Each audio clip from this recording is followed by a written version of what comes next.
Cooking with প্রকৃতিতে আপনাদের সবাইকে স্বাগত। আমি প্রকৃতি চলে এসেছি আরেকটি নতুন রেসিপি নিয়ে।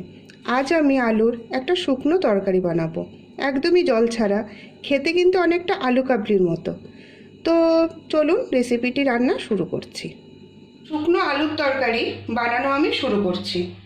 প্রথমে আমি এখানে গোটা জিরে দিয়ে দেবো। এখানে আমি 4 টেবিল চামচের মতো সাদা তেল নিয়ে নিয়েছিলাম। জিরা দেওয়ার পরে আমি দিয়ে দেব এখানে হিং। এবার দেব আমি এখানে 4টে কাঁচা লঙ্কা কুচি করে নিয়েছিলাম, সেই কাঁচা লঙ্কা কুচিটা এর মধ্যে দিয়ে দেবো।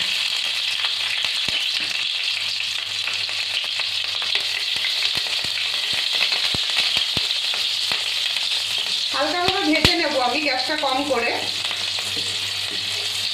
যারা ঝোল ঝোল আলু তরকারি পছন্দ করেন না বা রান্না হয় এই বাড়িতে সবার, তারা কখনো রুটি পরোটা দিয়ে এইভাবে শুকনোভাবে আলু তরকারি বানিয়ে খাবে, একটু ভালোই লাগে খেতে বেশ। এর মধ্যে আমি আলু সেদ্ধ করে ছোট ছোট করে টুকরো করে নিয়েছি, সেই আলুগুলো এর মধ্যে দিয়ে দেব।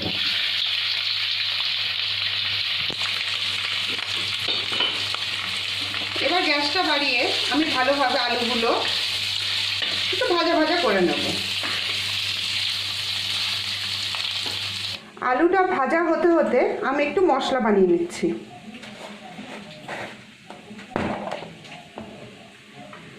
আমি এখানে 1 চামচের থেকে একটু কম হলুদ নিয়েছি,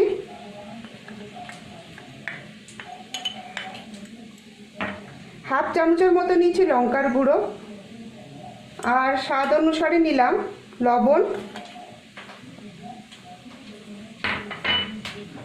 আর নিয়েছি আমি এখানে 1 টেবিল চামচের মতো জিরে আর ধনে শুকনো খোলায় ভেজে নিয়েছি, তারপর আমি গুঁড়ো করে নিয়েছি। আর দেব এখানে 1 চামচের মতো বেসন,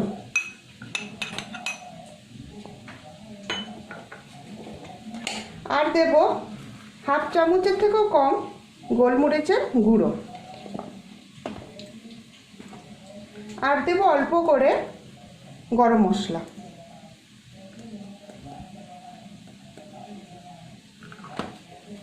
এই মশলাটাকে আমি খুব ভালোভাবে মিশিয়ে নেব।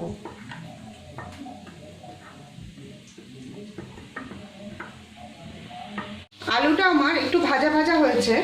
এবার আমি এখানে অল্প করে হাফ চামচের মতো আদা বাটা দিয়ে দেবো, দিয়ে আবার আমি গ্যাসটা বাড়িয়ে আলুটাকে ভাজবো। এই আলুর তরকারিটার মধ্যে আমি কোনো জল দেব না, একদম শুকনোভাবে রান্না করব। আলুটা মোটামুটি আমার ভাজা হয়ে গেছে। এবার আমি যে মশলাটা বানিয়েছিলাম সেই মশলাটা আমি এই আলুর ওপরে দিয়ে দেব।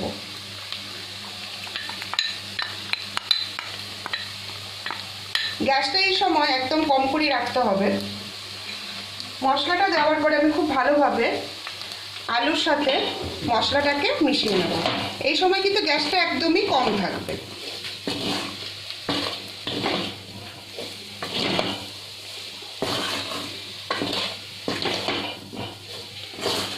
গ্যাসটা বাড়িয়ে রাখলে কি হবে, আলুটা একদম পুড়ে যাবে।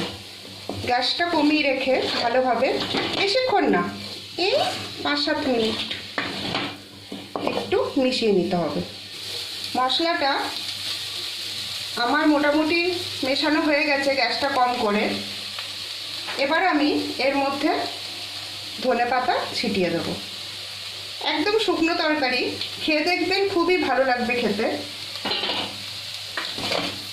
জিরে ভাজা ধনে ভাজা বেশ একটা খুব সুন্দর গন্ধও বেরিয়েছে।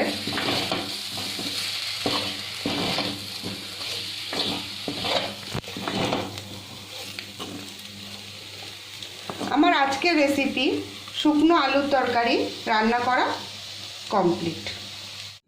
আমার আজকের রেসিপি শুকনো আলুর তরকারি বানানো কমপ্লিট। আপনারা দেখলেনই যে আমি কত সহজে এই আলু তরকারিটা বানালাম। এটা খেতে কিন্তু একদম আলু কাবলির মতনই লাগে, বাট নিরামিষ। তো রুটি পরোটার সাথে এটা খেতে খুবই ভালো লাগে, আর খুব কম টাইমের মধ্যেই হয়ে যায়। টিফিনের জন্য তো একদমই পারফেক্ট। তো আমার ভিডিওটা যদি ভালো লেগে থাকে তবে লাইক এবং কমেন্ট করবেন, আর আমার চ্যানেলটাকে সাবস্ক্রাইব করবেন। তাহলে আজ এই পর্যন্তই। নমস্কার।